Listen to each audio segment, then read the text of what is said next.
afternoon. Thank you, Dr. Maha, for these nice cases. And now with the next speaker, Dr. Dr.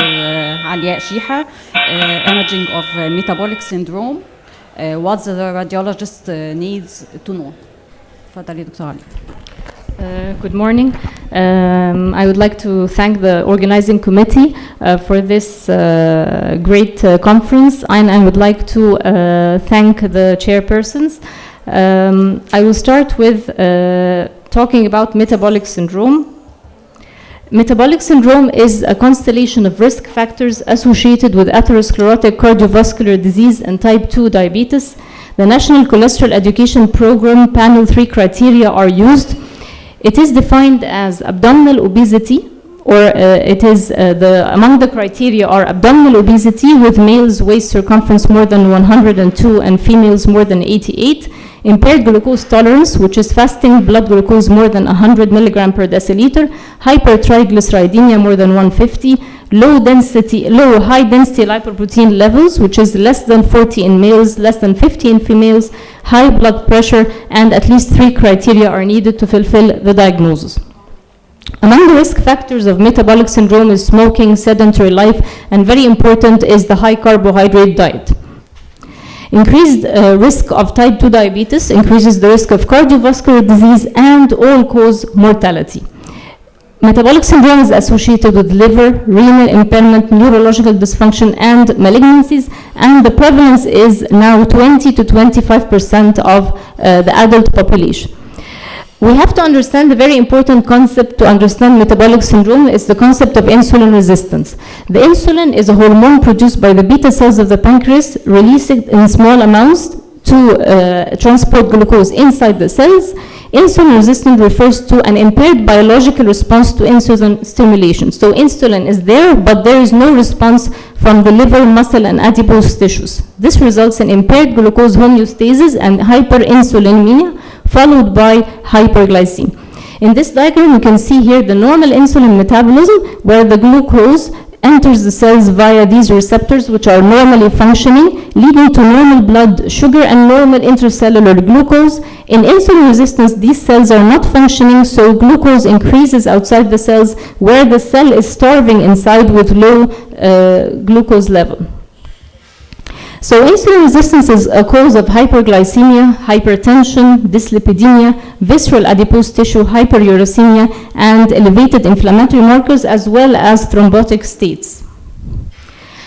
The lifestyle modifications is capable of minimizing the complications of metabolic syndrome, and imaging is not recommended, yet it can provide information while imaging the patient for other reasons, and imaging plays an important role in the assessment of complications. So we will try to explain how do we image the visceral adipose tissue and the subcutaneous adipose tissue. Adipose tissue constitutes white adipose tissue and brown adipose tissue. The brown adipose tissue is the good fats, while the white adipose tissue is like the bad fats. White adipose tissue is the subcutaneous adipose tissue and the visceral adipose tissue. Now, the importance is in the visceral adipose tissue because it plays a role in insulin resistance and plays a role in metabolic syndrome. So this is the most important one to measure. We can quantitatively measure it, and it can be an important biomarker of metabolic syndrome, because if we measure the waist circumference and the lean body mass, it does not provide a good indication of the visceral adipose tissue. Example, in ultrasonography, we're going to shift to the image here. We can image by ultrasound the subcutaneous fat from the skin to the linea alba, and then the visceral fat from the linea alba to the vertebral body cortex, but this needs a very lean patient. There's another example by measuring the dual by the DEXA scan, which can provide estimation, yet it's not very accurate in assessment of the visceral adipose tissue. CT and MRI are the best anatomic imaging methods which can identify the visceral and the subcutaneous adipose tissue. Here we can see a post-contrast CT scan where the visceral adipose tissue is seen in yellow, and it can be quantified by CT, and this is the subcutaneous adipose tissue. The subcutaneous adipose tissue is not very important in metabolic syndrome. Here, this is an MRI Dixon where the subcutaneous adipose tissue is in blue and the visceral in yellow. There's a very important concept called a thin on the outside, fat on the inside, which is a patient who has disproportionate amounts of visceral adipose tissue despite being lean. The subjects have normal body mass index, yet increased level of metabolic syndrome, and they can be diabetic.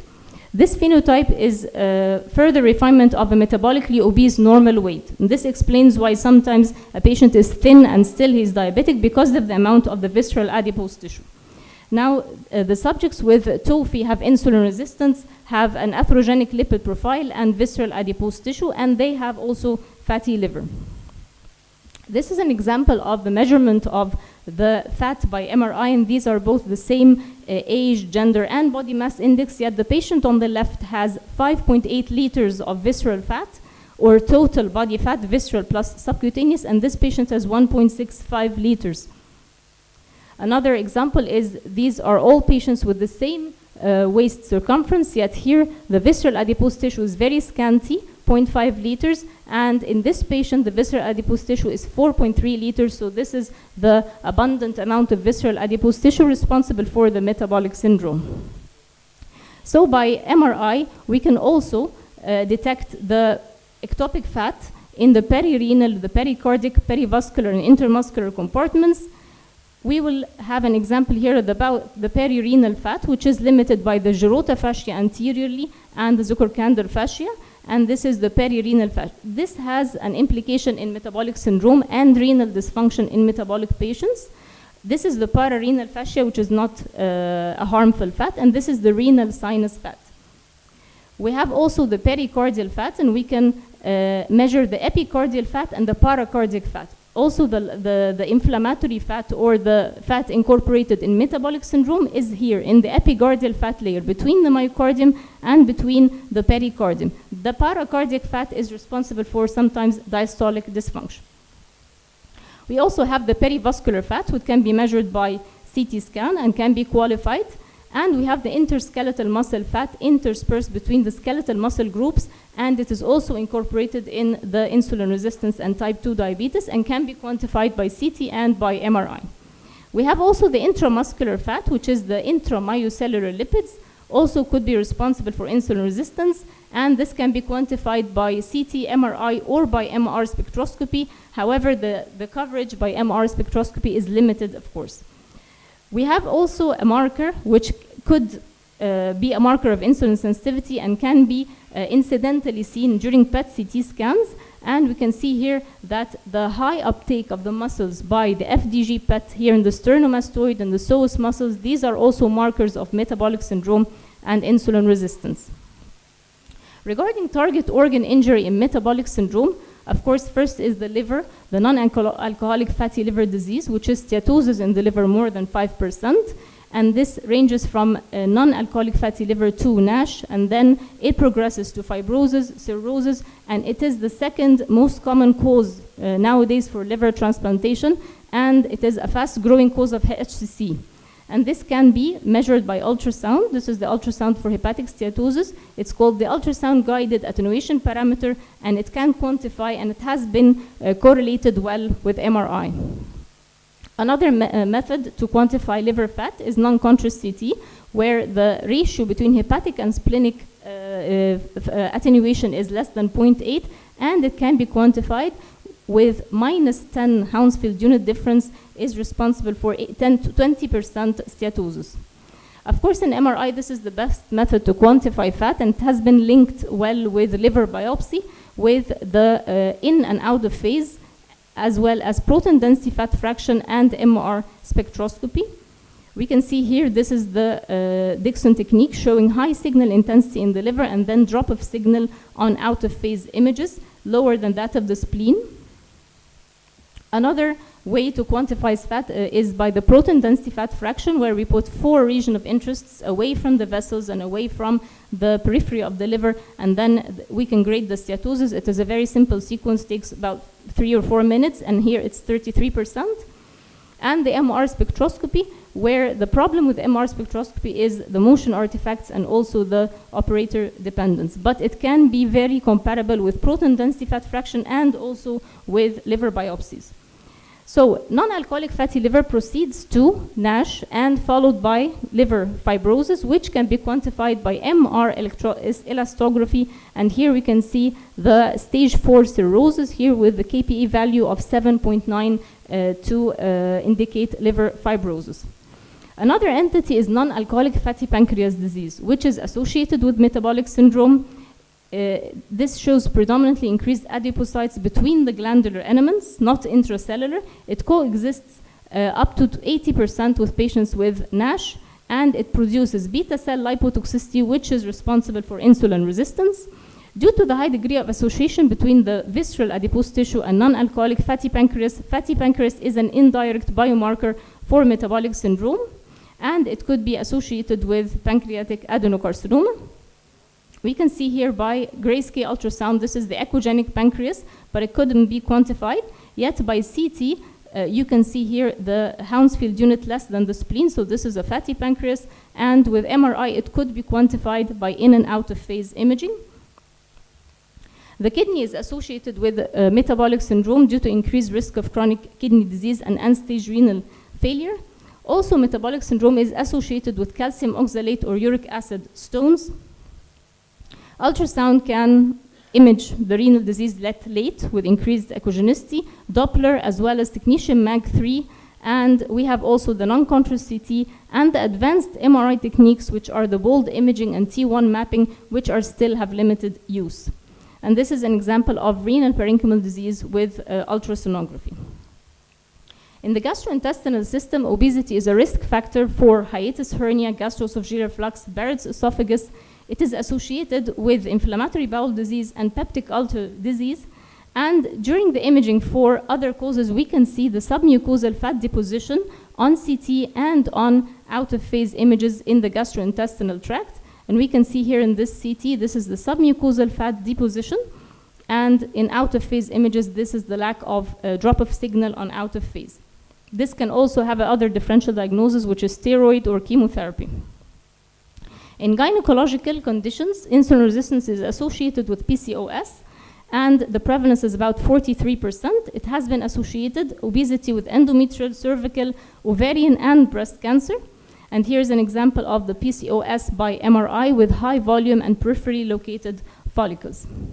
Of course, cardiac is the main indication of metabolic syndrome, and it can be imaged by several criteria, like the calcium deposits seen in the vessels, the myocardial perfusion imaging, the viability, and we can see here the viability study with MRI. Here, this is the less than 50% enhancement in subendocardium, and this is transmural infarction with more than 50% enhancement. The vascular, of course, we can see also during imaging for any other reason the criteria for the vascular plaques, which is a high-risk plaque with intravascular hemorrhage or with lipid within the plaques. Neurologic, it's very important that also cognitive dysfunction can be associated with metabolic syndrome, like Alzheimer's disease, and imaging can identify it by PET-CT and by CT and MRI for vascular insufficiency.